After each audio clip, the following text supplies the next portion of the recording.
আজি হৈছে বৃহস্পতিবাৰ আৰু সাই বাবাৰ দিন চুলি খুব সৰিছে মোৰ যে হিমোগ্লোবিন যে মোৰ 5 পইণ্ট হৈছিল ন তেতিয়াৰ পৰা চুলি ইমান সৰিছে চুলি নাইয়ে আৰু এতিয়া চুলিবিলাক ভাবিছোঁ চুটি কৰি এনেকৈ কাটি দিম নহ'লে আৰু বহুত বেয়া দেখি মানে এনেকৈ তালু ওলাই গৈছে আৰু এনেই আমাৰ জেনেটিকেলি চুলি কম গতিকে তাতে আৰু মই টকলা হ'ব লাগিব তো এতিয়া ইয়াতে পূজা কৰিম এইটো লেতেৰা হৈ আছে চাফা কৰি ভালকৈ পূজা অৰ্চনা কৰিম আপোনালোককো দেখুৱাম তাৰে আগতে মই এতিয়া যাওঁ ওপৰত ফুল ৰুইছিলোঁ সাই বাবা যিহেতু হালধীয়া ফুল ভাল পায় ইয়াতেও মুতিছে ইহঁতে ইমান বদমাছ ন চবফালে মুতে কুকুৰ বহিলেতো জানেই আপোনালোকক নতুন কি ক'ম তো মই এতিয়া ওপৰত আহিছোঁ ফুল ল'ম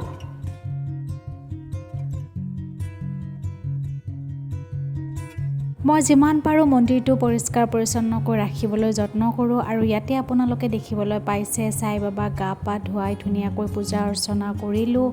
আৰু বাবাক এয়া প্ৰসাদ দিলোঁ আৰু আপোনালোকে স্ক্ৰীণত দেখিবলৈ পাইছে এয়া মোৰ অভাৰঅল লুক মই পূজা অৰ্চনাত খুবেই বিশ্বাসী আৰু এয়া মই মাৰ পৰা পোৱা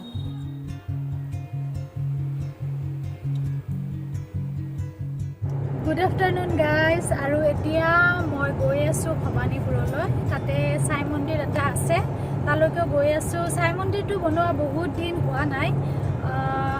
বহুত দিন মানে বহুত মাহ হোৱা নাই হয়তো 6 মাহমান হৈছে নেকি তো আজি গোটেই পৰিৱেশটো মই আপোনালোকক দেখুৱাবলৈ চেষ্টা কৰিম আজি মই সাই বাবাৰ কৃপাতে হওক ভোগ অলপো বিতৰণ কৰিম বুলি ভাবিছোঁ তো দেখা যাওকচোন আপোনালোককো লৈ যাম আৰু ইয়াৰ ওচৰে পাজৰে যি মানুহ আছে মানে ধৰক পাঠশালা ভৱানীপুৰ বৰপেটা নলবাৰী ছাইডত আপোনালোকেও আহিব পাৰিব ইয়াতে খুব ভাল লাগে আৰু বাবাৰ কৃপা বাবাৰ চমৎকাৰ মোৰ জীৱনত কেনেকৈ পৰিছে সেই বিষয়ে মই আপোনালোকক অন্য এটা ভ্লগত ক'ম আজি বলকচোন আহক বাবাৰ মন্দিৰত যাওঁ এয়া আমি সাই বাবাৰ মন্দিৰত উপস্থিত হ'লোঁ মন্দিৰটো অৱস্থিত আছে ভৱানীপুৰ চকটো নাপাওঁতে আপোনালোকে পাব যদিহে গুৱাহাটীৰ পৰা আহে আৰু বঙাইগাঁৱৰ পৰা আহিলে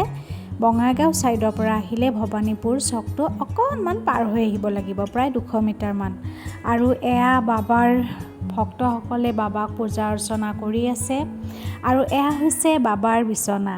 কিমান মৰম লগা ন আৰু মই কেমেৰাত বন্দী কৰিবলৈ যত্ন কৰিছোঁ মন্দিৰৰ চৌপাশৰ পৰিৱেশ চবফালে সেউজীয়া আৰু এয়া দেখিছে মেইন হাইৱে ৰাস্তা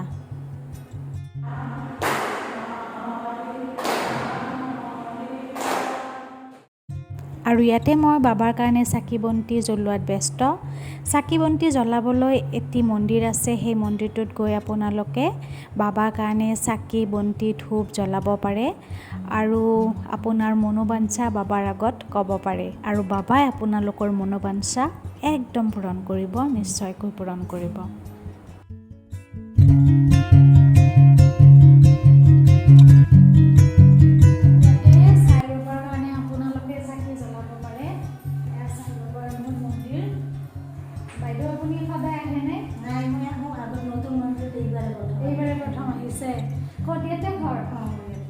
আপোনাৰ ইয়াতে যদি ভোগ বিতৰণ কৰিম বুলি ভাবিছে ক'ত ভোগ বনোৱা যায় সেয়া দেখুৱাবলৈ যত্ন কৰিম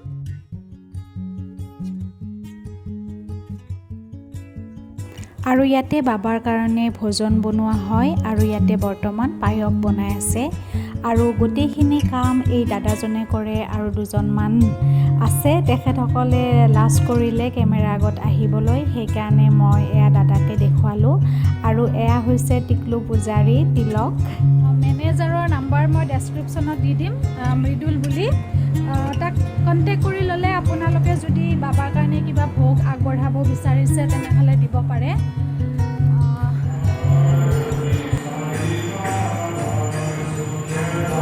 বাবাক সন্ধিয়াৰ আৰতি পূজা অৰ্চনা কৰাৰ পাছত এয়া ভক্তবৃন্দক ভোগ বিতৰণ কৰি থকা গৈছে